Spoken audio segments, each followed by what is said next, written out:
ठीक है। सो टाइम थोड़ा ही बचा है आज की क्लास के लिए, डाउट्स में ज़्यादा टाइम निकल गया। सो बेस थ्योरम हमने लास्ट क्लास में स्टार्ट कर दिया था थोड़ा सा। इसमें ये होता है कि अगर क्वेश्चन आपसे उल्टा पूछा हुआ हो, मतलब कि बाद में होने वाली चीज़ अगर गिवन देके पहले होने वाली चीज़ का क्वेश्चन पूछ लिया हो, that means Bayes theorem is applicable. जैसे इस क्वेश्चन के अंदर पढ़ के देखो स्टेटमेंट्स में डिफरेंस। 40 बॉल्स थी, 20 रेड 20 वाइट। पहले बॉक्स के अंदर 6 और 4 और दूसरे बॉक्स के अंदर 14 एंड 16। ये हो गया हमारा फर्स्ट स्टेज कि हमने टोटल बॉल्स को दो कैटेगरीज में डिवाइड कर दिया, बॉक्स वन बॉक्स टू। ठीक है। नाउ एक तरीके का क्वेश्चन बन सकता है कि मैंने बॉक्स वन या बॉक्स टू में से, अच्छा मैं नीचे चार्ट में से समझाता हूँ। यहाँ पर फर्स्ट केस में मैंने बॉक्स टू को सिलेक्ट करा, प्रोबेबिलिटी पूछी रेड बॉल आने की। यहाँ रेड बॉल आने की, रेड बॉल आई है ये गिवन है, प्रोबेबिलिटी बतानी है that it is from box two. देखो अगर मैं चार्ट बनाता हूँ तो सबसे पहले हुआ क्या होगा, सबसे पहले हमने डिफरेंट बॉक्सेस में डिवाइड करा बॉल्स को। जब डिफरेंट बॉक्सेस में हुई उसके बाद ही तो हम एक बॉल ड्रॉ करेंगे दोनों में से। तो बॉक्स वन में डिफरेंट केसेस हैं, हो सकता है मैंने यहाँ से विड्रॉ करी हो बॉल। बॉक्स नंबर टू है, हो सकता है मैंने यहाँ से विड्रॉ करी हो बॉल। दोनों केसेस हैं। अब अगर हमको ये फर्स्ट वाली कैटेगरी दे रखी है, मतलब कि हमें बॉक्स दे रखे हैं कि बॉक्स वन सिलेक्ट करा या बॉक्स टू सिलेक्ट करा, और फिर पूछा कि बताओ रेड बॉल आने के चांसेस, तो मतलब सीधा सीधा क्वेश्चन है, फर्स्ट इंफॉर्मेशन दे दी जो प्राइमरी इंफॉर्मेशन है। ठीक है, प्राइमरी सेकेंडरी करके बोल लेते हैं। प्राइमरी इंफॉर्मेशन दे दी हमें, ये हो गई प्राइमरी और ये हो गई सेकेंडरी। प्राइमरी इंफॉर्मेशन हमको दे दी कि कौन सा बॉक्स है, और सेकेंडरी इंफॉर्मेशन के बारे में क्वेश्चन पूछा है। बिल्कुल डायरेक्ट सीधा सीधा क्वेश्चन, ना कंडीशनल प्रोबेबिलिटी का कंसेप्ट, ना आपका बेस थ्योरम का कंसेप्ट, नॉर्मल प्रोबेबिलिटी कैलकुलेट होगी जिस तरीके से होती है। बट अगर आपको सेकेंडरी इंफॉर्मेशन देके प्राइमरी के बारे में क्वेश्चन पूछ लिया, मतलब आपको बोल दिया कि रेड बॉल सिलेक्ट करी है हमने, पता नहीं कौन सी वाली रेड बॉल है, कोई भी हो सकती है। अब ये बताओ कि वो रेड बॉल बॉक्स टू से बिलोंग करती है, इसकी क्या प्रोबेबिलिटी बनी। सेकेंडरी इंफॉर्मेशन देके प्राइमरी के बारे में अगर क्वेश्चन पूछा गया, सेकेंडरी इंफॉर्मेशन देके प्राइमरी के बारे में क्वेश्चन पूछा गया, तो आपका बेस थ्योरम एप्लीकेबल हो जाएगा। ये बात समझ में आई।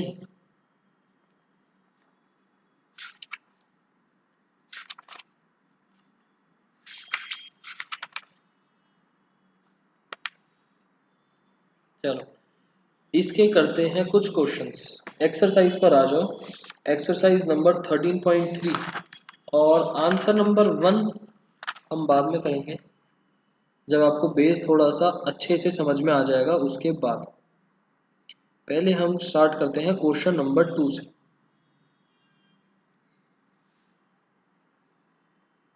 Exercise number 13.3 answer number 2।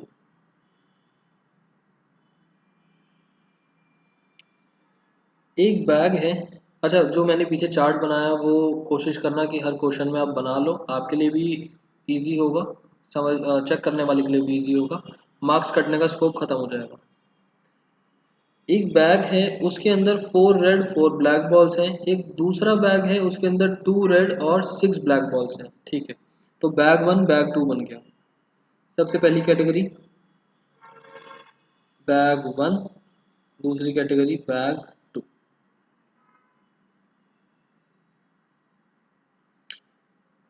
Bag one के अंदर 4 red 4 black, 4 red 4 black. Bag two के अंदर 2 red 6 black, 2 red 6 black. So this is primary information, ये वाली प्राइमरी है और ये वाली सेकेंडरी है। ठीक है, क्योंकि जो काम पहले हुआ, जो इवेंट सर ये चार्ट से बेस वाले क्वेश्चन में बनाना है ना। प्रेम आपके पास टॉपिक्स ही क्या बचे? चैप्टर की स्टार्टिंग हमने करी थी Bayes theorem, random variable, Bernoulli trials. Random variable में कोई चार्ट जैसी चीज़ होती नहीं, ठीक है, वो उसका क्वेश्चन दिख भी अलग से ही जाता है कि रैंडम वेरिएबल का है। बर्नौली ट्रायल्स एक तरीके से आपके कोर्स से हट ही गया है, बट जो भी है रैंडम वेरिएबल का ही एक्सटेंशन है।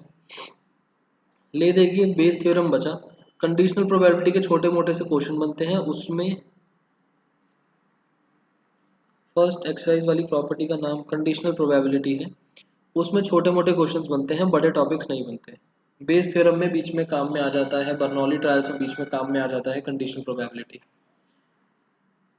और जैसे मैंने फर्स्ट क्वेश्चन छुड़वाया, तो जब वो करेंगे तब आपको समझ में आएगा कि क्या डिफरेंस है एंड किस तरीके से यूज़ होता है। आप बनाना चाहो, छोटा सा चार्ट ही है, कोई हार्म नहीं है, किसी भी क्वेश्चन में बना सकते हो।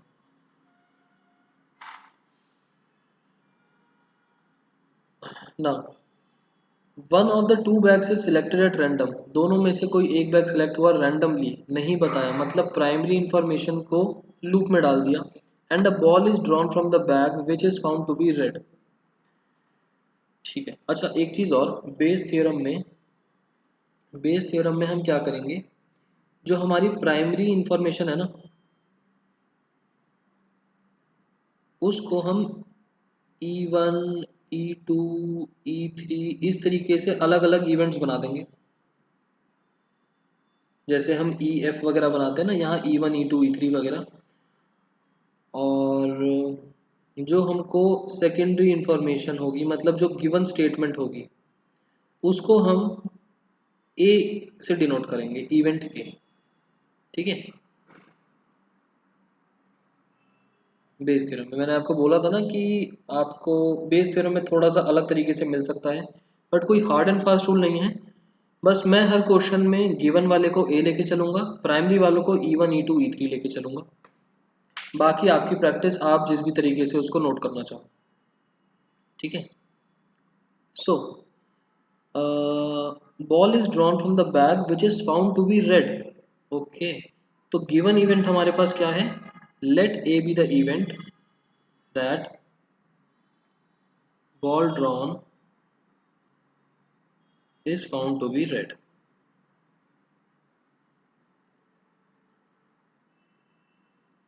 Let E1 be the event that bag 1 is selected. Let E2 be the event that bag 2 is selected.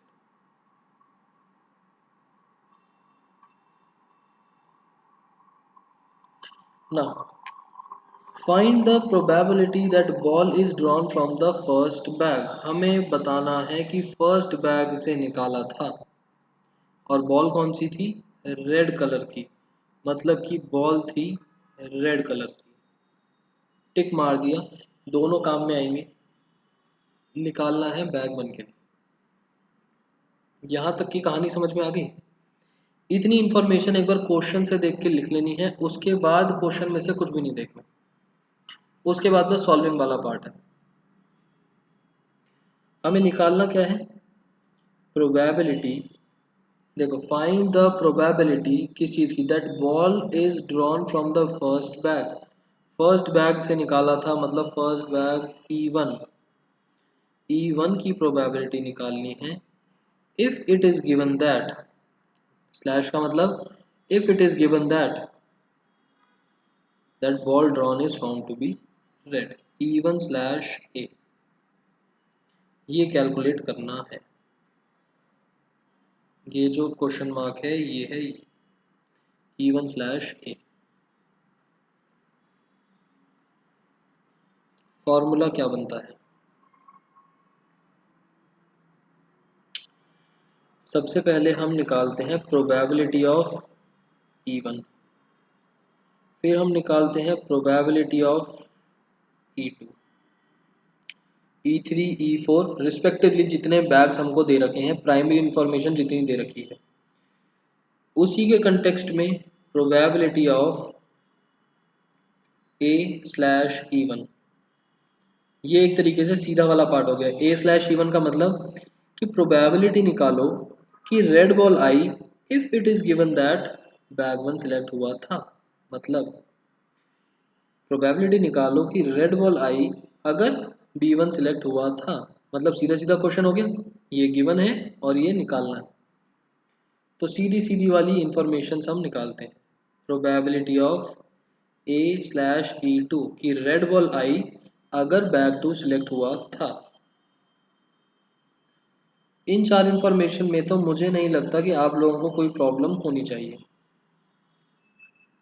उसके बाद जो हमें कैलकुलेट करना है E1/A, उसका फॉर्मूला क्या बनता है?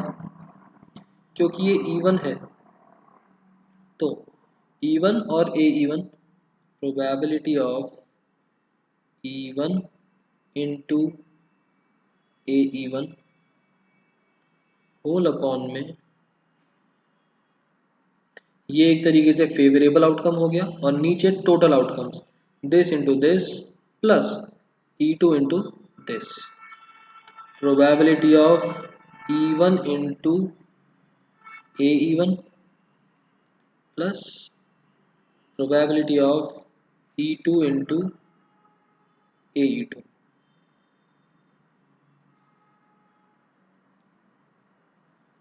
देख, ये है हमारा बेस थ्योरम का फॉर्मूला।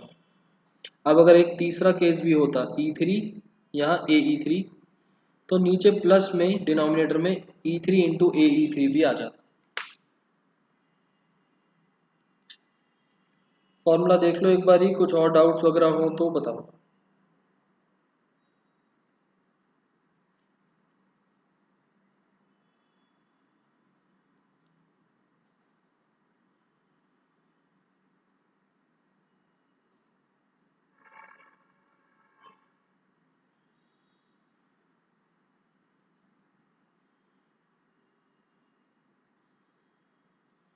समझ में आ गया?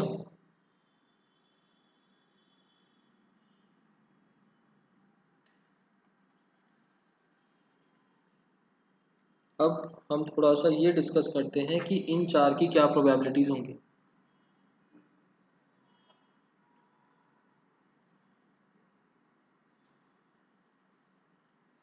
अच्छा, वैसे अगर आपको ये फॉर्मूले जैसा लग रहा हो तो बता देता हूँ। ये एक तरीके से फेवरेबल है और ये टोटल है। देखो, फेवरेबल और ये वाला टोटल। प्रोबेबिलिटी का नॉर्मल फॉर्मूला ये है, फेवरेबल अपॉन टोटल। AE1 मतलब क्या है? AE1 का मतलब है प्रेम कि प्रोबेबिलिटी A की अगर गिवन है कि E1 हो चुका है, मतलब प्रोबेबिलिटी कि रेड बॉल आई अगर गिवन है कि बैग वन सिलेक्ट करा था। अगर मैं आपसे बोलूं कि बैग वन सिलेक्टेड था, बताओ रेड बॉल आने की क्या पॉसिबिलिटी है? बैग वन सिलेक्टेड था और रेड बॉल आने की क्या पॉसिबिलिटी है?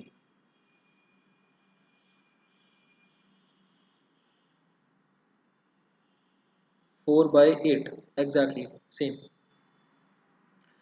अब जो मैंने नीचे फॉर्मूला बनाया उसमें था क्या? ये है प्रोबेबिलिटी ऑफ E1, ये है प्रोबेबिलिटी ऑफ E2, ये है AE1 और ये है AE2। ठीक है। AE1 लिखने का लॉजिक ये है कि पहले ये इवेंट हुआ होगा, उसके बाद यहाँ पर आए होंगे ना, सो दोनों का इफेक्ट आ जाता है। यहाँ पर भी पहले बैग 2 आया, उसके बाद ये निकाला, तो दोनों का इफेक्ट आ गया ना। जो हमारा फेवरेबल आउटकम है वो क्या था कि हमें निकालना था बैग 1 से निकाला है हमने, मतलब यहाँ से निकाली हुई वाली बॉल।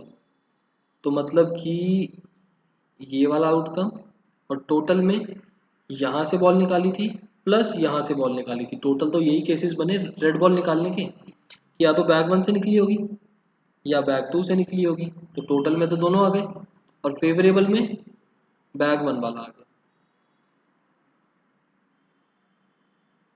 फॉर्मूला भी देखें, बैग 1 वाला आ गया और टोटल में बैग 1 वाला प्लस बैग 2 वाला।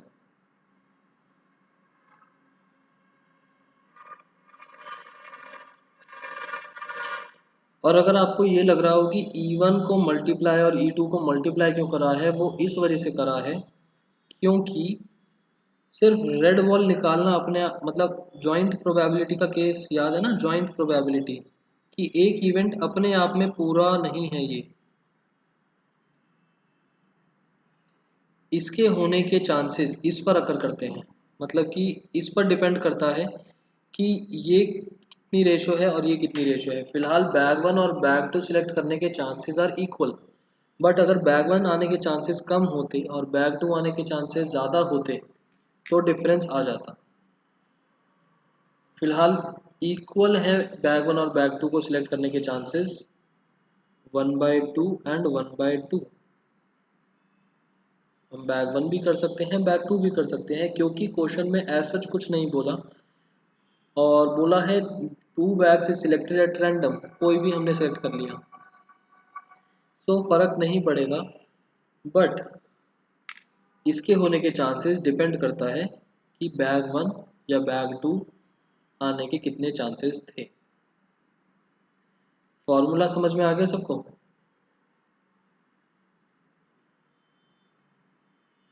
ये वाली चीज है जॉइंट प्रोबेबिलिटी।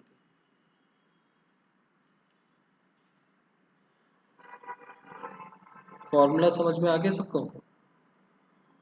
ठीक है। AE1 रेड बॉल आने के चांसेस अगर बैग वन सिलेक्ट करा था, अभी आपने बताया 4/8।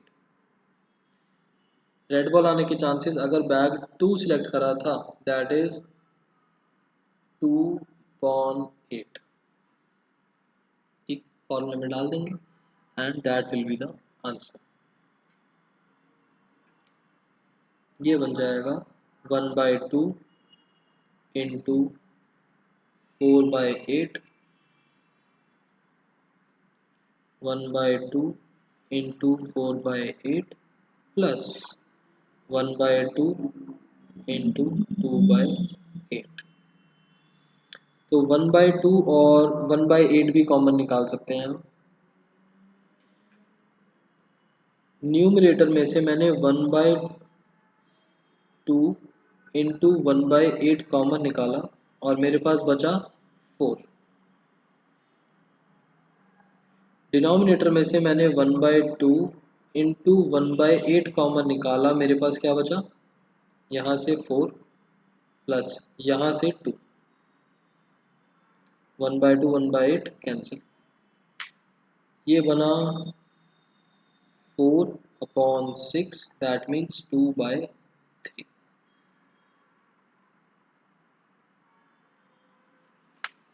Therefore, probability of choosing bag 1 if it is given that we have already drawn a red ball is 2/3,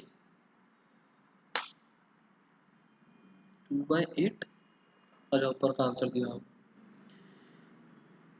clear? ये कैलकुलेशन पार्ट तो आप कर सकते हो, मेन चीज ये थी वो ऊपर का चार्ट बनाना। एंड ये भी मेन पार्ट नहीं है, ये भी आप देख सकते हो, मेन पार्ट बस यही है कि इवेंट्स सही सिलेक्ट करना कि आप प्राइमरी और सेकेंडरी में कंफ्यूज ना हो जाओ, और ये चार्ट सही बनाना, बस।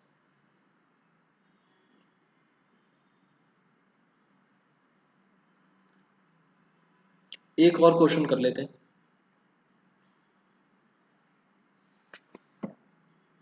कोई यहाँ पर ऐसा बच्चा हो जिसको बहुत कुछ कंफ्यूजिंग सा लग रहा हो टॉपिक, कि समझ ही नहीं आया।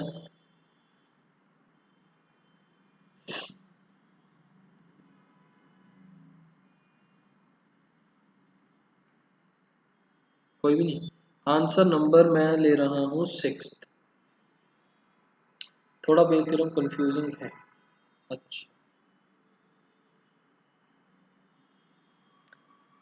देयर आर 3 कॉइन्स, हमारे पास 3 कॉइन्स हैं।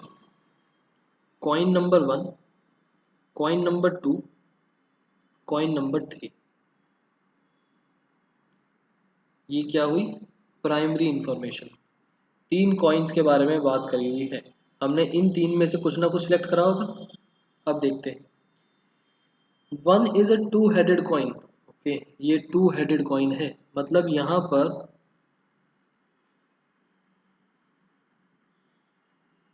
हेड आने के चांस और टेल आने के chance.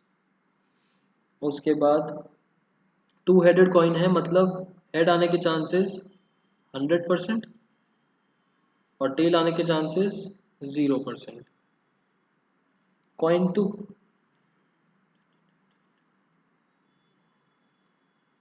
another is a biased coin that comes up heads 75% of times and, ठीक है, यहाँ पर भी हेड या टेल आ सकता है बट बायस्ड कॉइन है। हेड आने के चांस 75% है तो टेल आने के चांसेस कितने बचे? 25%। उसके बाद third coin is an unbiased coin. ठीक है, यहाँ पर 50-50% है, अनबायस्ड है। ठीक है, मैंने परसेंटेजेस में लिखा है, आप प्रोबेबिलिटीज में भी कैलकुलेट कर सकते हैं। प्रोबेबिलिटीज में करेंगे 1, 0, 3/4, 1/4, 1/2, 1/2। ठीक है, आगे बात करते हैं। One of the three coins is chosen at random and tossed. देखो, किसी भी एक कॉइन को हमने चूज करा और टॉस करा, मतलब कि इन तीनों को सिलेक्ट करने के चांसेस आर इक्वल। इन तीनों को चूज करने के chances are equal. Otherwise question में बोल देता, जैसे इन चीजों के लिए बोला कि हेड और टेल आने के चांसेस आर बायस्ड, ऐसे ही कॉइन्स के लिए भी बोल सकता था बट कुछ नहीं बोला।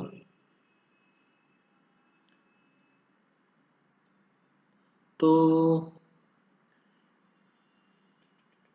One of the three coins is chosen at random and tossed, it shows head. Head आ गया, यहाँ का हेड हो सकता है, यहाँ का हेड हो सकता है, या फिर यहाँ का हेड हो सकता है। What is the probability that it is from a two-headed coin? मतलब ये वाला कि two-headed coin था।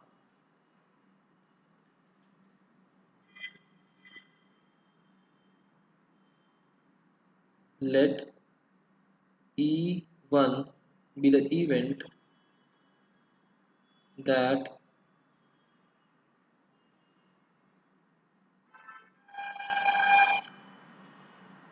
a two-headed coin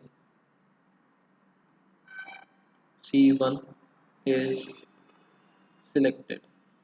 ठीक है, एग्जैक्ट स्टेटमेंट। उसके बाद नीचे की सेम रहेंगी। E2 को हमने लिया दैट एक बायस्ड कॉइन जिसका नाम है C2, उसको सिलेक्ट करा। E3 हमने एक इवेंट बनाया दैट अनबायस्ड कॉइन जिसको मैंने C3 नाम दिया, उसको सिलेक्ट करा। और ए इवेंट मैंने बनाया that head appears.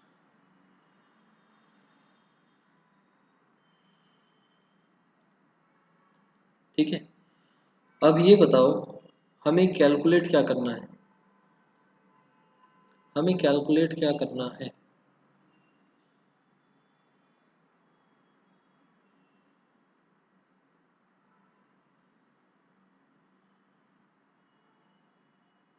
Find the probability that, question देख लो,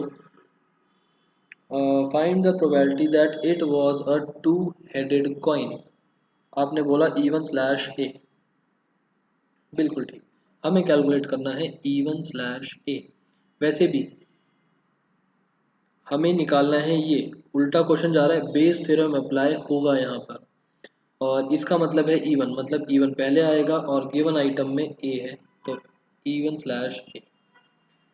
और उस चीज़ पर आने से पहले हम करेंगे क्या?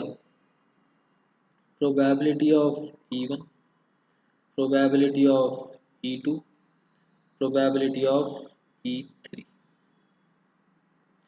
Probability of A/E1, probability of A/E2, probability of A/E3।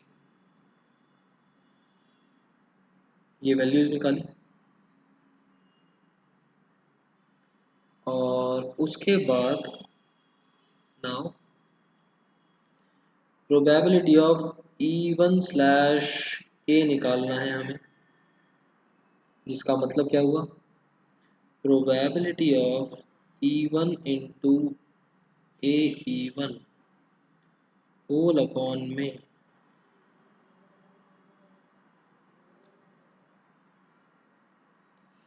E1 into AE1 plus E2 into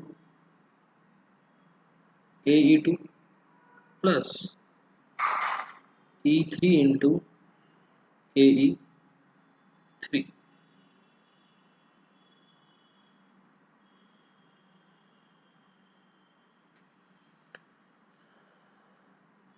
ना ये तीन चीज़ों की प्रोबेबिलिटीज़ तो मैंने ऊपर ही लिख दी चार्ट में, देखो परसेंटेजेस गिवन है ना, परसेंटेजेस में नहीं लिखते हमने, 1 0 और ये सब लिख दिया।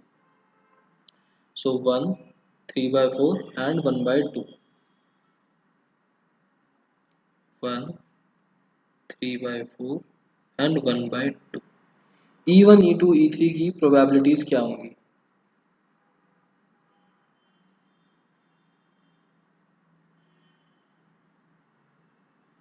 E1 E2 E3 की 1/3 ईच, क्योंकि तीनों को चूज करने की पॉसिबिलिटी इज सेम। क्वेश्चन में कुछ भी नहीं बोला था कि कोई कॉइन आने की चांसेस ज़्यादा हैं, तो फॉर्मूला बहुत इजी सा बन जाएगा, सॉल्व आप लोग अपने आप कर सकते हो। ये बनेगा 1/3 इंटू 1 होल अपॉन में 1/3 into 1 plus 1/3 into 3/4 plus 1/3 into 1/2। 1/3 common आके कैंसिल हो जाएगा एंड बाकी सब कुछ बच जाएगा। सॉल्व होके कितना बना, 1/1 plus 3/4 plus 1/2, that will be 4/9। पक्का 4 LCM आया और 4 ऊपर की साइड चला जाएगा, नीचे बचा 4 7 8 9, ठीक, 4/9 विल बी द आंसर।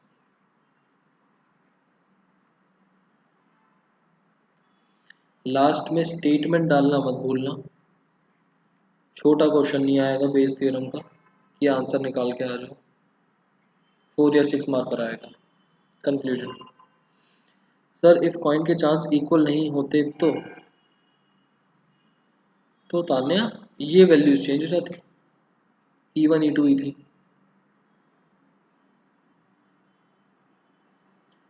क्योंकि कुछ बोला नहीं हुआ था तो वी टुक इट एज कि इक्वली आउटकम्स होंगे, अदरवाइज चेंज हो जाता। देखो सेम होने की वजह से मैंने इस स्टेप पर 1/3 कॉमन लेके कैंसिल कर दिया ना, मतलब कि एक तरीके से वो इक्वल थे तो उसका इफेक्ट नहीं आया, एंड हम उसके बिना भी करते तो चल जाता।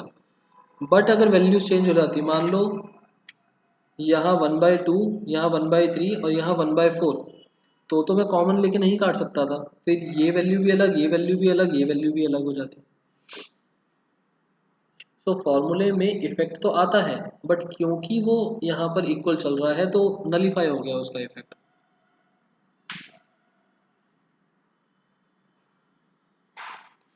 एक क्वेश्चन और कर लेते हैं, उसका चार्ट बनवा देता हूँ, ट्राई आप लोग अपने आप करना। अब थोड़ा बहुत समझ में आया अभिनव, भेजते रहो।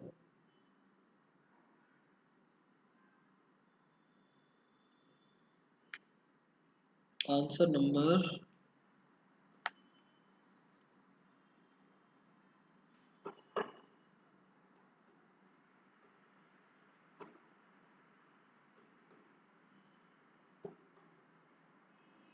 7, बहुत ही इजी क्वेश्चन। एक इंश्योरेंस कंपनी है, उसने इंश्योर करा 2000 स्कूटर ड्राइवर्स को, 4000 कार ड्राइवर्स को, 6000 ट्रक ड्राइवर्स को, ठीक है, इंश्योरेंस बांटी। प्रोबेबिलिटी एक्सीडेंट होने के 0.01 0.03 0.15, एक इंश्योर पर्सन को एक्सीडेंट हो गया तो प्रोबेबिलिटी निकालो कि वो स्कूटर ड्राइवर था। यहाँ पर प्राइमरी एलिमेंट कौन सा हुआ? हमारे पास दो इंफॉर्मेशन है, एक इंश्योर करवाने की क्वांटिटी, कितने लोग इंश्योर्ड हुए, दूसरा एक्सीडेंट होने के चांसेस। सो प्राइमरी इवेंट कौन सा है हमारे लिए?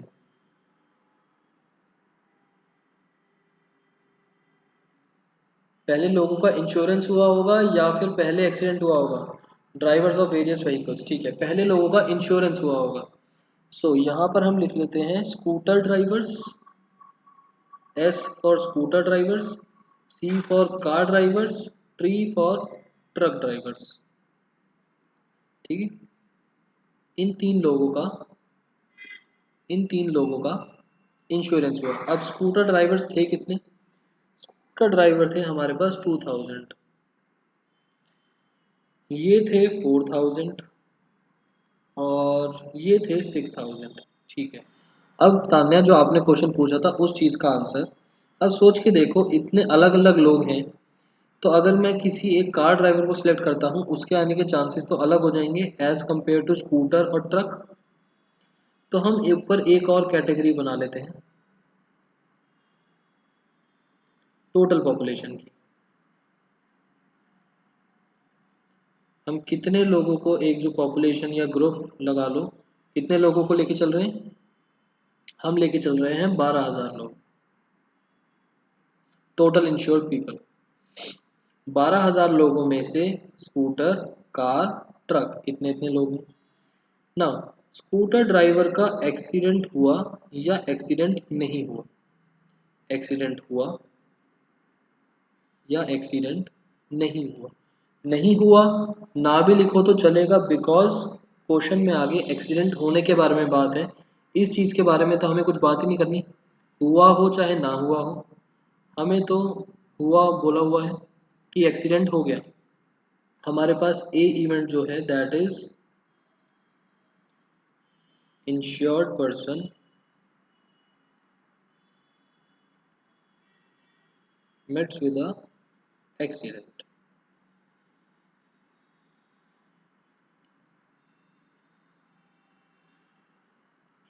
कार ड्राइवर भी या तो एक्सीडेंट हुआ या नहीं हुआ, तो हम दूसरी कैटेगरी के बारे में बात नहीं कर रहे। ट्रक ड्राइवर एक्सीडेंट हुआ चाहे नहीं हुआ।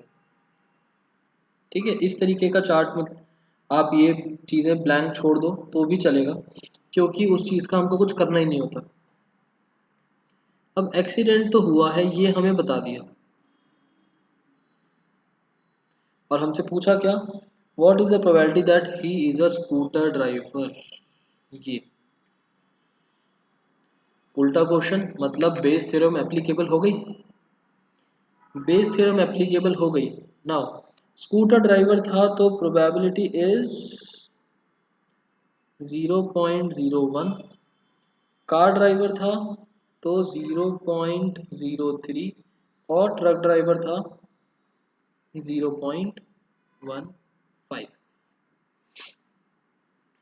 ठीक है, सो ये वाला एलिमेंट हमारा E1 बनेगा और ये वाला एलिमेंट हमारा E2 बनेगा, primary and secondary.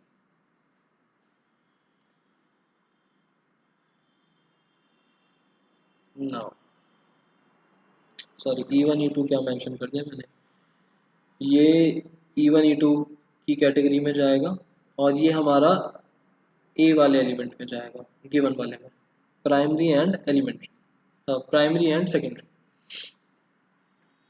E1 category जो है वो है स्कूटर वाले लोगों के लिए, E2 कैटेगरी जो है वो है कार वाले लोगों के लिए, और E3 कैटेगरी जो है वो है ट्रक ड्राइवर्स के लिए। अब जल्दी से बताओ हमें कैलकुलेट क्या करना है।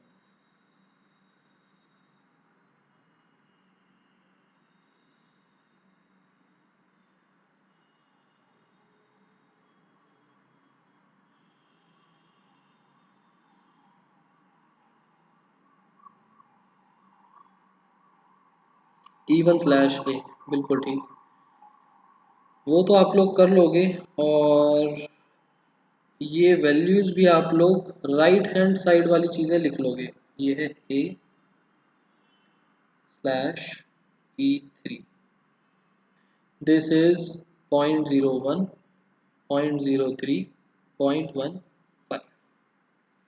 मुझे E1, E2, E3 की प्रोबेबिलिटीज बताओ।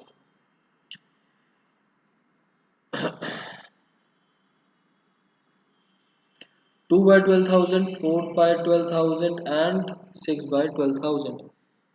इतने चांसेस टोटल इतने हैं, इतने लोग टोटल इतने हैं, इतने लोग टोटल इतने हैं। अब यहाँ पर हम 000 काट देते हैं, चाहे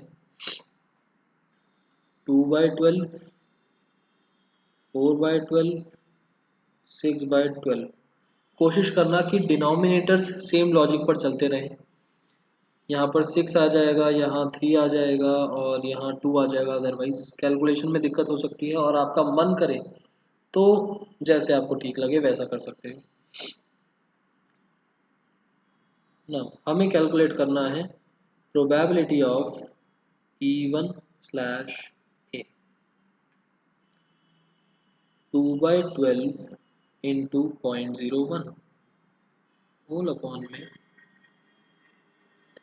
0.01 into 2 by 12 plus 0.03 into 4 by 12 plus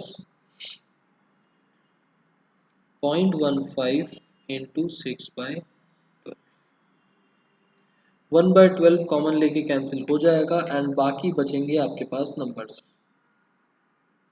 so यहाँ तक समझ में आ गया? ये क्वेश्चन पक्का क्लियर? ठीक है, इसके आगे की कैलकुलेशन आप लोग अपने आप करना। एंड लास्ट में एक कंक्लूजन स्टेटमेंट।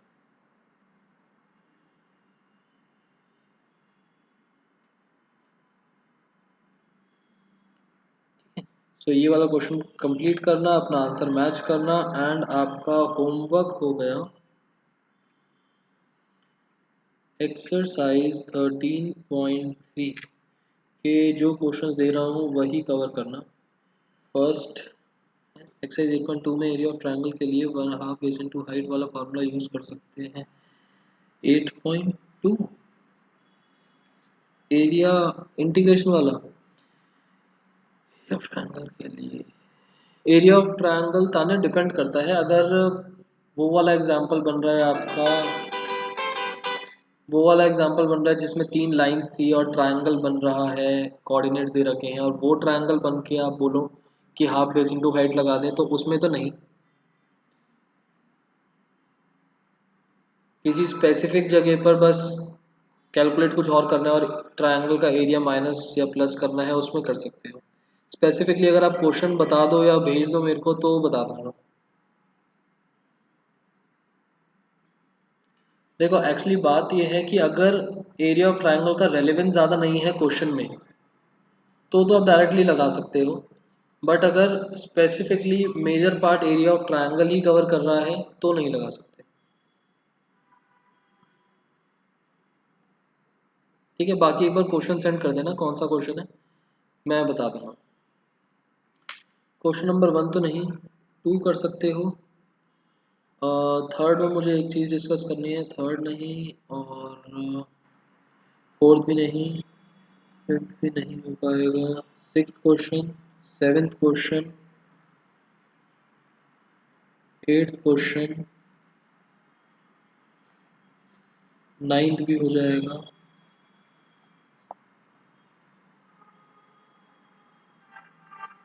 10th हम कर लेंगे, 11th अच्छा क्वेश्चन है,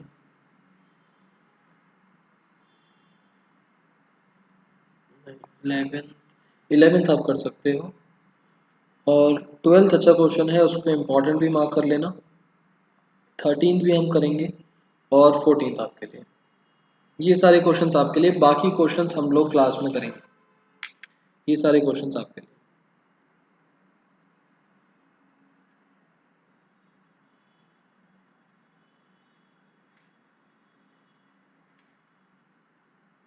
ठीक है,